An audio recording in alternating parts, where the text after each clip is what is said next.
Welcome back to History Class with Dr. W. In our previous lectures, we talked about the presidencies of George Washington and John Adams in the era known as the Early Republic. At the end of those lectures, we talked about the historic election of 1800, also known as the Revolution of 1800, when power succeeded to the next president, Thomas Jefferson, peacefully. In this series of lectures, our next chapter, we will talk about the following 20 years or so, known as Jeffersonian America, when the presidency of Thomas Jefferson casts a long shadow over the next 20 years of our nation's history. In the previous chapter, we talked at some length about the rivalry between Thomas Jefferson and Alexander Hamilton, and between Jefferson's Republicans and the Federalists of George Washington and Hamilton. That will be reflected in Jefferson's presidency. He was certainly a different kind of president than what we saw under Washington and Adams. He toned down the pomp and circumstance and celebration of some of the previous presidencies. He didn't host lavish balls, and he tended to not dress in quite as fancy a manner as his predecessors. And yet there are contradictions in Thomas Jefferson. He remained a wealthy Virginia planter, and he did enjoy fancy dinners and famously had a passion for wine.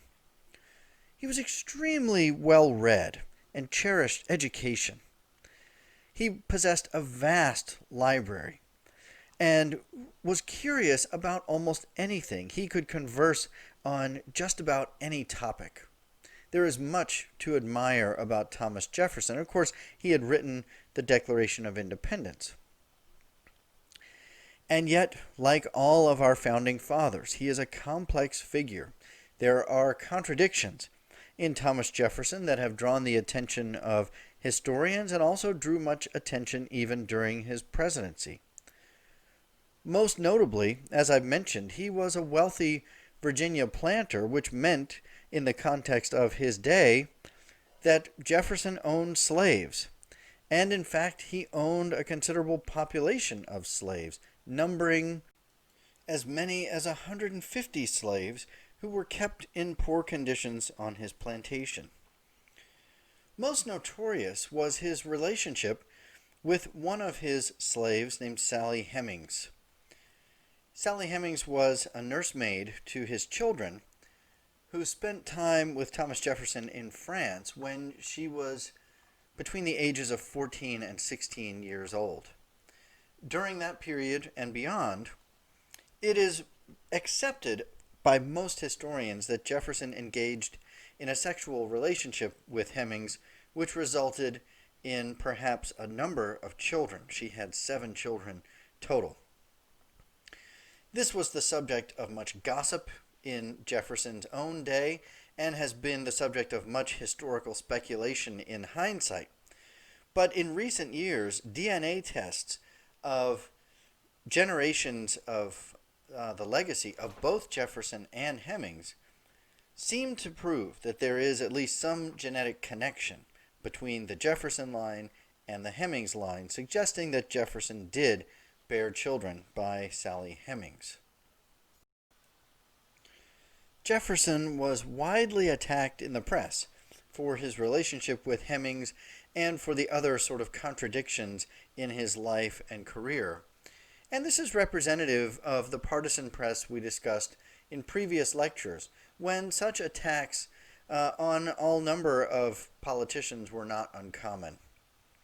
Perhaps most infamous is the rivalry between Aaron Burr and Alexander Hamilton. Aaron Burr, who is Jefferson's vice president, and insults between Burr and Hamilton played out openly in the press for a number of years, until finally Burr demanded a duel, which did occur on July 11th, 1804, a duel resulting in the death of Alexander Hamilton. And for a time, Aaron Burr, the Vice President of the United States, was a fugitive of the law in the aftermath of that attack.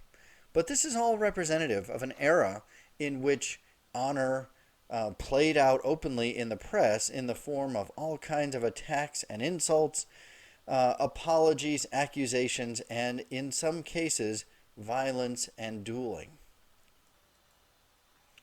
If we think about Jefferson's presidency itself, it has been described as the revolution of 1800 or 1801, when power succeeded from one political party to another.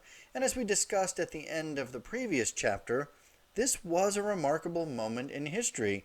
Rarely does it happen when power is willingly ceded from one party to another, and thus established a remarkable and unique aspect of our nation's government and history. Now, I described one exception to this succession of power. The Federalists were essentially driven from power in the House, the Senate, and the presidency itself. However, the courts remained firmly under Federalist influence for years after the Adams presidency, in part by virtue of what were known as the midnight appointments. John Adams, in his final days in office, appointed dozens of justices at all levels of the courts, which we will come back to in just a moment. But that was one element of the Federalist legacy that rankled with Jefferson and that he would contend with during his presidency. On the whole, though, Jefferson was relatively moderate and conciliatory in his approach to dismantling the Federalist programs. He tried, as I described in the previous lecture, to bring in Federalists to the Republican Party who might have been on the fence, rather than angering and continuing a rivalry with them. He also didn't purge all the Federalists who were in office within his government, removing only those who were clearly corrupt or incompetent. And he didn't abolish the Alien and Sedition Acts, although he didn't agree with them. He merely stopped enforcing them as vigorously as the Federalists had, and eventually let them kind of fade out. Nonetheless, he did reduce the size of the federal government, and he did selectively trim Federalist programs and Federalist officials who were present when he became president.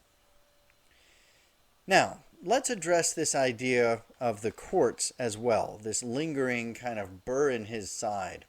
So by virtue of those midnight appointments, John Adams had appointed dozens of judges, essentially on his way out the door. Most of those judges were approved and put in office even before Jefferson and his team arrived. But a few were not quite in place just yet, one of whom was named William Marbury, who had not officially received his commission by the time Jefferson arrived in office.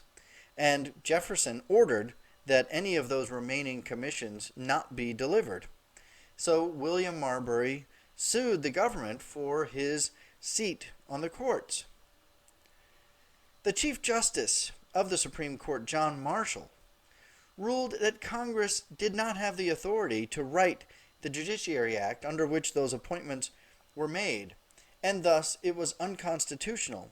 But more important, this decision enacted what has come to be known as judicial review, the idea that the Supreme Court has the ultimate authority to review and determine the constitutionality of laws enacted by Congress, and that, of course, is an element of the Supreme Court and the other courts which has carried forward to this very day.